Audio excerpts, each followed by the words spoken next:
45. I co-own a law firm doing divorce law. Congrats. I absolutely hate it.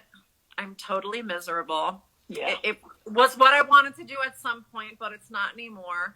Yep. And I hear you talk a lot to the 20-year-olds about don't care what your parents think, do what you want to do, be happy, don't chase the dollar. And I think that's great. I love that message. But I feel like it's just, I'm in such a different place that I don't know if it's applicable to me. And I feel totally trapped. I don't know what to do to get out of the situation that I'm in. You're trapped by the cost of your lifestyle. Yes. No shit. So let's talk. I need at least $10,000 a month gross just to pay my bills. That's not even having like any fun. I understand. That's because your lifestyle was built around a career that you hate. Yeah. So how do I fix that? What do I do? The secret sauce is called humility. I mean, we have to have yeah. Well, I'm perfectly willing to downsize. I mean, I really want to go into broadcast journalism. I'm trying to figure out how to do that. I have no shame being a 35-year-old intern. I fucking love everything about this. Let's talk about downsizing. How real? I have an Excel spreadsheet with my budget, and I have whittled down everything that I could possibly take out. You know, I do help my family a little bit. Not a lot, but a little. I respect that. You know, not want to take that away from them. But I have life insurance. I have disability insurance. I have a BMW that, you know, is too expensive that I know that I'm stuck with for another, 14 months. Can't you? Is it leased? Yeah, it's leased. I'm not educated enough, but there might be some way to bring it back to them and do something with. And 14 months is not the worst either. So let's take a step back. Are you willing to sell your home? I rent. So, rent in New Jersey isn't cheap. Fair enough. Look, I think that, so a couple things. The other thing you can do, because a lot of people can't even downsize because, they can't. So let's play a different game. What you can do is use, and this is the first book I wrote, Crush It, was during 2008, during this time. My big theory then was look, you've got to pay your bills and you've got to maintain your lifestyle, whatever that may be, whether it's $1,000 a month or $10,000 a month. So why don't you really focus on 7 p.m. to 2 in the morning, right?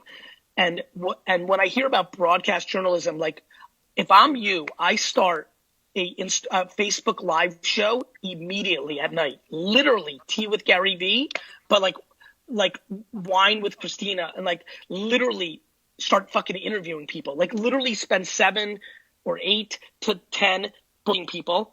And for the next day, doing it every other day, one night is booking people, the next day is interviewing them, and put your abilities on film, literally give people the look. One of the ways you can do this, there's 2 ways to do it. You downsize so much that you can actually sell your partnership to your partner or a different lawyer, take those dollars, have a nest egg, and go for a year or 2 trying to go into journalism. Or you can maintain your lifestyle-ish at 14 months, definitely fuck everyone's opinions on your BMW, get something else, lower that, lower everything, and then work at night to build your new world, which will then lead to speaking or books or a job. And so you kind of do the flip. You're doing it. You're fixing the plane while you're on it. And then you can make the switch over, because now instead of 10,000 being an issue, you're going to get a $6,000 offer. You cut your expenses by 4,000 and you see where I'm going. You kind of flip there. So but you need to create content and put yourself out there to create the opportunity. And that has to happen at night, late night. Yeah, I have a podcast, but I have been thinking about making it a Facebook Live interview series, but I like your idea of having a regular show. You have to have a show. Show the world what you are. And the internet now lets that happen. I mean, I've turned down fucking 500 TV show offers. That's awesome. And it happened because I put myself in that position in 2006 with a wine show, and then later business content. You can do that too. You may not get 500, but good news, you only need 1. Yeah. You Thank have you. to listen to me. What's probably happening is you have an intense job. You come home probably late. You're probably working at home sometimes as well. And then you need to be a human and fucking watch these, have a glass of wine, do some shit, right? What you need to do is realize you're unhappy. And so you have to turn those hours at night into becoming the next version of yourself. Well, I have a partner too, and I think I feel a little, guilty, like sometimes just, I don't know, abandoning him or leaving him because he's not happy either. That's very sweet. So encourage him too. Let him watch this fucking video. Like, encourage him too. Yeah. I mean, there's tons of bigger law firms that would love to swoop up your client list or your brand. Yeah, I mean, I'd love to be in a position to sell the firm. I don't, at this point, I don't need to be rich. I think when you get miserable, happy. It doesn't matter how much money you make. I don't need to drive around in the BMW if I'm. Nobody gives a fuck. If you think, people are so confused. As if you get like one good day from your buddies. This is for the youngsters out there or the people that are about to buy a I mean, when you talk about nobody giving a fuck about a fancy car, if you have a fancy car, what do you think is happening? Somebody envies you for a day? Who gives a shit? Yeah, it's true. Nobody gives a fuck. And that goes to clothes, and that goes to your photo on you on a boat. Like I don't know if people are seeing it, but what's happening on Instagram right now is people are starting to resent people who are flexing. It's just high school. Freshman and sophomore year, you think the prettiest girl and the coolest guy are fucking awesome. By the time you're in the last half of senior year, you think they're fucking douchebags. Well, it looks like flexing, too. It doesn't look like authenticity. Yeah, listen, some people really love the way a BMW drives and they can afford it, and fucking amazing. Their whole life they dreamed about having a Jaguar and they understand shit. Amazing. But so many people buy it because they think they're supposed to, or they subconsciously need that affirmation. Yeah, I mean, I'm more mindful now of buying. Of course. Listen, I get it, Christina. I'm not, please, no, this is not judgment. I'm with you. 27-year-old you versus 44 years. I get it. Everyone goes through the same things. The beauty is nobody on TV or magazine or radio was talking about this shit back then. Thank God we have the internet now that we're kids. We're in the same age group. We're still kids. We have fucking 50. You're going to live for 50 more years. You want to be miserable for another 30 professional years? No way. Yeah. So if you're in a spot where you feel kind of like, I mean, look, renting in New Jersey and Denver is different than renting in New Jersey and Edison. Or renting in New Jersey in fucking Springfield. Like, you're in control of your humility. If that hurts too much, which I have a lot of empathy for, then you need to really focus on your nights and start building your new future. But those are the only two fucking prescriptions that work. I'm fine with that. I think you just I call it the misery threshold.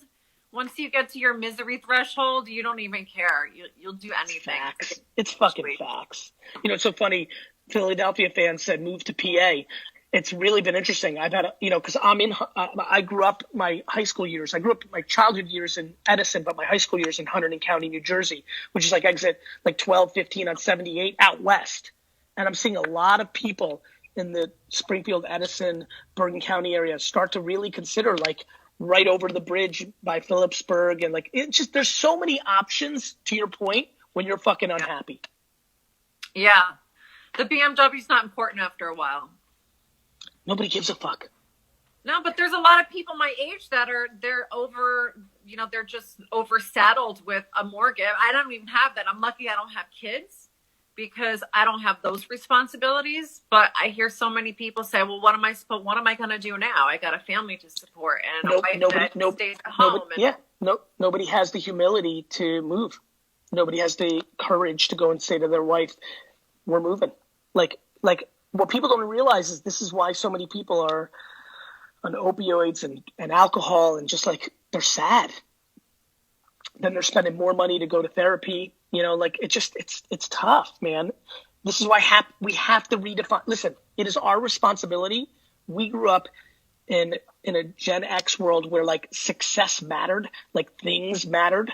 And like, it's our responsibility to educate these kids and ourselves that we need to shed this shit and we need to make happiness to ROI, not fucking money. Yeah, it's really true. It's super fucking true. So, what would you recommend that I do once I get the Facebook Live interview thing going, the Daily Show? DM I everybody don't want to you just can. wait for people to see it. What do I do to get it in front of the right people? Work on getting, instead of spamming people and say, watch my show, what you want to do is reach out to people on DM like crazy, on Instagram DM, the biggest names, Katie Couric or fucking Gail King or fucking LeBron, literally asking, being relentless to ask, do you want to be on my show? And then the names that you land, I'd rather you land and spam VIPs that are on the show that then bring awareness to your show than hitting up executives and saying, look how good I am at this. Yeah. I promise you, if you do the show, agents and networks and talent firms and managers will start reaching out. I just go back to my time. I was good at it. And in 2006, CAA, William Morris, Endeavor, managers, networks, I was getting bombarded. When you're good, you're good. And sometimes it takes time to be good. Sometimes you're born with it. But you have a very good presence. Like, I can feel that already. I mean that. Thank you. It's a Jersey girl thing. Yes. You know? People on the West Coast love that. Spend time on getting the guests that will work out what you want. It's kind of like, it's kind of like girl boy dynamics. If you can create a world where it's coming to you versus you're chasing it, you'll always have the leverage. Awesome. So will you be on my show? I will be on your show if you get 15 other guests. Okay. Show me that you're in. And then you email me and say, Gary, you're number 16. It's Gary at VaynerMedia. You show me the 15 guests. And it can't be your fucking aunt. I need to see real shit. All right. You got it. Okay. Take care. You. You got it. Bye-bye. Reading, New Jersey. By the way, anybody in New Jersey who's not part of Wine Text, anybody in New Jersey who's not part of Wine Text, if you're buying from fucking Bottle King or Total Wine or some bullshit, I'm going to fucking anybody in New Jersey who's not signed up for Wine Text, let's keep it going. Hello? Oh my gosh. What's good? Okay. Hi. Hi, what's your name? Shamil. And as you see here, I put it here. I'm sorry, it's like a delay. Okay. My apologies. I see. No worries. You're good. Okay, cool. So just to give you a little bit of backstory about me, I grew up in a super small town, Sanford, North Carolina. Shout out to Bojangles. And I actually moved here to Las Vegas with my grandparents when I was 8 years old. My grandfather owned his own business in New York. Sorry, I'm a little bit nervous. He owned his own business in New York, and he was shining shoes. Then he came here to Las Vegas a little bit later with us and owned his own business at the Wynn Encore shining shoes as well. So with that, entrepreneurship has just been kind of in my blood. I wanted to sell hair weave when I was in college. I wanted to sell like snacks at school when I was in high school. So essentially I started my own cosmetic line called the Unicorn Locker Cosmetics. And my business is built upon empowering women with knowledge and understanding that you can be anybody you want to be. It doesn't matter where you come from. It doesn't matter how you grew up, the life that you lived, who raised you, none of that. I want to mentor young girls. We offer cosmetics between eye products, lip products, skin products, and things like that. So essentially, I've been listening to you for years now, and I was able to earn 35,000 followers on TikTok. And it means a lot to me because those little girls leave so many comments with so much positivity.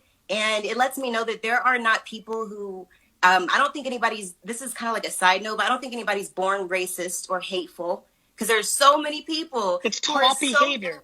Dude. It's taught. They're so kind and they're like 8 years old. So I'm like, there's no way that you grew up and then, you became this horrible person. So essentially what I'm trying to do is learn how to funnel people from my TikTok to my Instagram and then to my website for sales. So I also offer. So you have the URL to your website in your Instagram, obviously, right? Yes. How much content on TikTok are you putting to give awareness that you're on Instagram? Actually, not very much. I guess I misunderstood. Yeah, I misunderstood. I guess I thought that they would not show the content if I mentioned a different platform or something like that. Nope. Okay. And then I had also seen your previous comments to a couple other people last week about posting maybe once or twice a day, letting people know, hey, I want to give you some incentives to head over to my Instagram, spend some time with you if you follow me. Or you could be creative where you start a skit on or a piece of content on TikTok, and then you say right at the end, oh, you want to see the end of this? Go to my Instagram now, and boom, and you post on Instagram. So you can do a little bit of that play. You Okay. see where I'm going? Okay. You can make a post on TikTok. Hey, TikTok, I love all of you, family. I'm doing an Instagram live tonight at 7 p.m. Leave a comment if you're in. I'll reply. I'll see you tonight at 7 p.m. My Instagram's the same as it is here on TikTok. You see where I'm going? Yes. Okay. Okay. Perfect. Perfect. Got it? So with that, I also use the content structure that you posted. It's as far as repurposing content. Also use the Join Team Gary V blog that you posted about how we would make content for you, and I try to use that for me. And I find that it really helps. However, my time management gets a little bit skewed because I make everything myself: SEO, website, products, graphics, videos, pictures, everything. So how do I use that structure to my advantage when I have all these other things that I'm doing and I don't have anybody? By not judging yourself. I didn't have anybody either for 10 years. Yeah. Patience. Okay, cool. And it's super important, real quick. Everybody's watching. I did all my own. Everyone's like, you got a team. You got D-Rap, Dustin. Like, I fucking did it for 10 years. Solo. True. Me. True. By myself. Okay, cool. Everybody sees this now. They didn't see 2004. They didn't see 2001. They didn't see 2006. They didn't see 2009. You can go on YouTube and find videos of me that has fucking 49 views. You can go on Twitter and find posts that got 1 like. Right. Everybody's right now. Go type in Gary V 2008 on Twitter search right now. You'll see posts that have 4 likes, 0 likes. How do you time manage? By not judging yourself. And not feeling bad if you don't do it. People spend more time feeling bad and dwelling and judging themselves about their time management, which just fucks up their time management. Right. Right. And you sit there and you spend an hour and a half. Time. Yeah, I'm like, if you gave every minute back that you beat yourself up that you didn't do it well enough, or I'm scattered brain, or I fucking this, or it's always gonna be like this, or I'll never. If you fucking spent every second that you spend on dwelling and beating yourself up on actually doing shit, you wouldn't be fucking stressing about time management. Right. Man, okay, big facts. Okay, cool. So I also have a lot of people who look at my posts. I can see my engagement, see the video views and things like that on Instagram. However, they're not navigating to my site. So I'm trying to figure out, what am I doing wrong? I like to give them a lot of tips, post a lot of content. So once in a while on Instagram. How often do you post on Instagram? Probably maybe 2 to 3 times a day. Great. One of those, or go to 4 times a day. Okay. And straight up do a hardcore right hook and be like, yo, go to my website. Okay. Obviously way more creative than that. Right. Like, you know what I mean? But like, yo, I'm doing this on my website. Or put up something on your website look what I did. I put out a deck. That cost me a lot of money and time, that deck that you're using. Yeah. I didn't sell it. There's all sorts of fuckers trying to sell shit for $5,000 or $3,000. You know what I mean? Right. Why don't you put out a nice piece of content? Why don't you put out a self-esteem for 12-year-olds deck on your website? So that when you say, go to my website, you feel proud that there's something they're going to get some value about. I agree. So I also have a blog that I just recently began as well. And I'll be reaching out to different makeup artists and Facebook groups to ask them. Real quick, I apologize. Dusko, yes, 4 times a day. I post 4 times a day on Instagram. 4 times a day. Keep going. No problem. So I actually lost my train of thought. But I apologize for interrupting. No, it happens to me a lot. So, but listen, you said you just started blogging. Yes, I just started blogging, and I'm also going to be reaching out to makeup artists and Facebook groups, asking them for their tips, so that way they can be featured inside of the blog, bringing awareness to the blog and things like that. So I do feel a little bit better when people come to the site, they actually have something to look at. So with that, as far as my actual site, SEO, how important is SEO if you're working on building a brand? I spend a lot of time creating content, and I also try to leverage my time with SEO on my website so I can actually show up on Google. So how important is that for a startup? It's important, but I think that it's a very complex, very mature business, and that a lot of small people can't win that SEO game as much as they think, where they can win the TikTok game like you did, right? So like, it's important, but me personally, I'm a believer at this moment that most small players need to focus on social content, raise their funds up, and potentially hire outside SEO because it's so mature. Right. Okay. But I like that you know what it is, so when you do pay somebody on the outside, you don't get caught. Yeah. And I also took a Google Analytics course, so I got Google Analytics certified. I've been looking at my stats to be able to determine exactly what's going on. So basically, I think that's pretty much all that I needed. Oh, one Good. more thing though. One more Yes. thing. I know Meg Thee Stallion is your pal. Can you plug me so I can send her some glitter? Send me an That's email. all I Let me want see to what I do. can Just do. send her some makeup for free. Let me see what I can do. Thank you Take so care. much. Talk to you soon. Bye. Bye-bye. Go back to that guy who said I was a piece of shit. It's a great point, and I really appreciate him. I gotta find it. No worries. Raspberries are underrated, but I can just speak to it. Yeah. It is really interesting that aggressiveness and high energy confuses people at first. So if you're on YouTube or Twitter right now watching, and at first, when you first saw me, you're like, fuck this guy, bullshit, fuck this. Just reply now, me. I just want to see how many. Me. All right, let's keep going. I eat blueberries like it's my fucking job. Chris! Oh, shit. What's I feel good, like bro? I'm 14 again in the early 90s, and I just called my favorite radio station, and I'm caller number 7. I love it, Chris. Where you at? Colorado. Very nice. It's good to see you. Nice, you too, brother. What can I So, answer for you? wondering is like, I'm a homesteader. You know, me and my wife left our corporate lives and sold all the shit we didn't need and moved out to the middle of nowhere. And just trying to document the journey on YouTube. And how do you be yourself, or how do I be my nerdy ass self in front of the camera? Because when I'm solo with it, like, I just clam up. I understand. So, Chris, I think it comes down to taking a big step back and really, really, really thinking about the following. Why in the world, especially when you have such a fucking epic red beard, why in the world would you ever, ever, ever let somebody's anonymous opinion stop you from telling your truth? Literally right before you came on right now, and I think you probably heard it, I asked a question of how many of you, when you first saw me, thought I was bullshit, fuck this guy. I just, while you were talking and I was admiring your background, I saw an ungodly amount of people say me. You can imagine, as a human, that doesn't feel great. It's just that I've conditioned myself at this point to be empathetic to other people's opinions because they don't know me. Same with you, brother.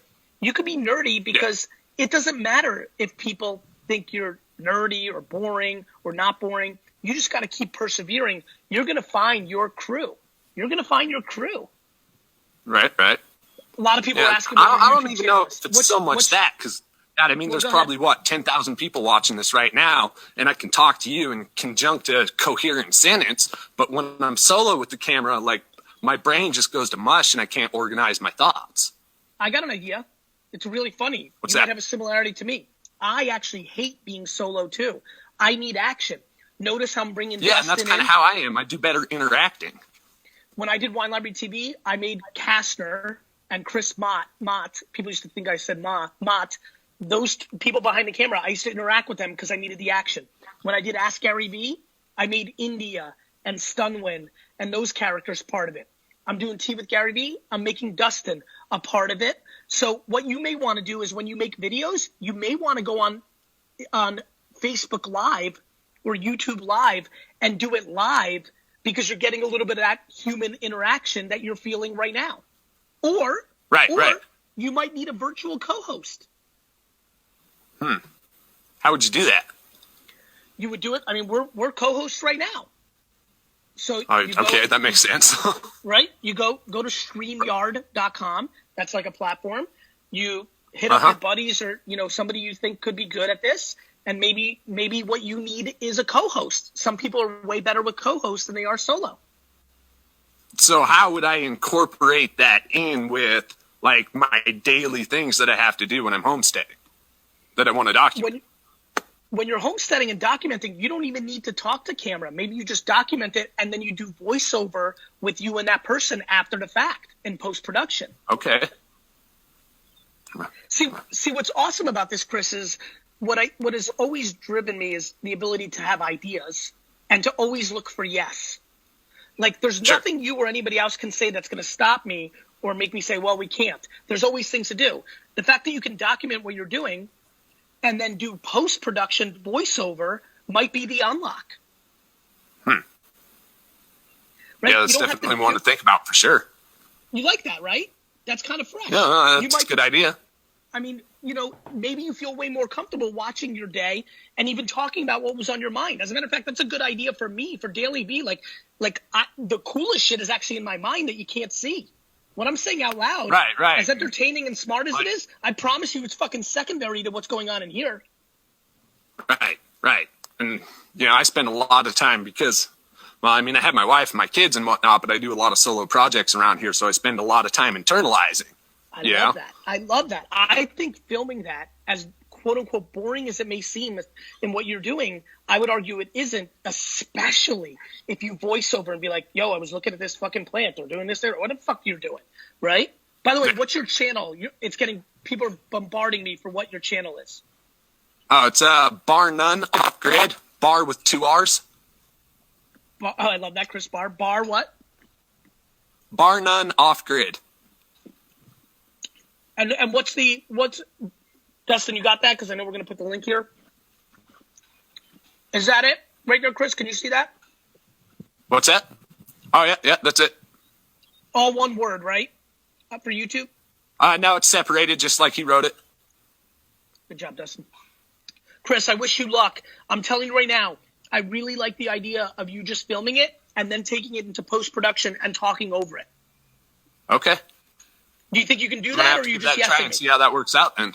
How does that feel in your gut? Like, nah, that's not going to work, Gary? Or talk to me.